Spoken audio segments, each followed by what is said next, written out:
When I was young, I was diagnosed with attention deficit hyperactivity disorder with obsessive compulsive features. In preschool in particular, it was staying in the classroom.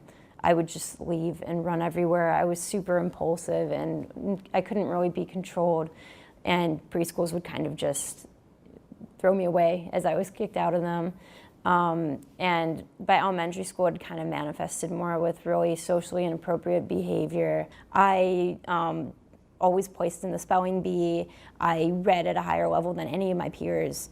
But I do think it would have been really easy for a teacher to dismiss that type of behavior and to say, oh, you know, she's just being a pain, she doesn't really care. I had a really great teacher my first and second grade years. She really stood up for me and kind of, basically put her job on the line, because she stood up with my parents before the school board and insisted on my need for services.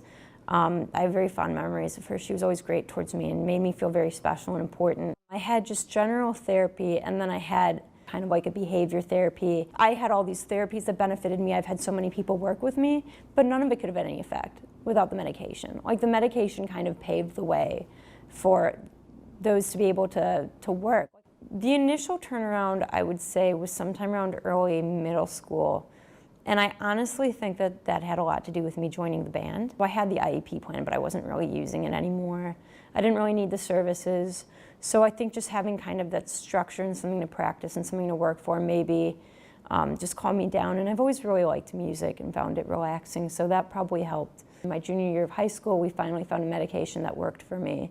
The improvements in my test scores and my grades were, incredible. The fact that my parents believed that I was capable of doing better made me believe I was capable of doing better, because it's really easy to fall into this cycle of, well, I can't do better. I've never done better. I'm just not good at Spanish. I'm just not good at math.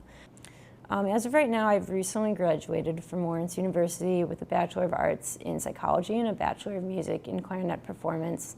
I graduated with honors, and I'm now working at with a group that works with people with disabilities in group homes and applying to graduate schools.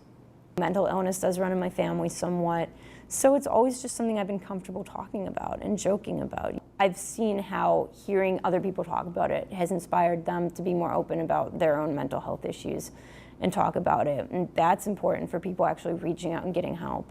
Because when people feel alone and isolated, they're not going to know what to do, and they're just going to stay stuck that way. It's really sad to me when I see people and they could be doing so much better and school could be so much easier for them, and it's just not, because of the stigma, because they won't see anyone about it, because they think that they're lazy or they're not good enough, and that's what the problem is. And it's stuff like that, that's why I talk about it. I sincerely believe that recovery is a process, and like any process, there are going to be ups and there are going to be downs. I was talking about my ADHD long before I suffered setbacks last year. And as soon as I did, I went right back to counseling, and I went right to my psychiatrist and asked for the dosage increase, because I'm not in denial. I'm not superhuman, and I'm definitely no poster child, so I'm not infallible. There's no reason that wouldn't happen, and I didn't want to live like that.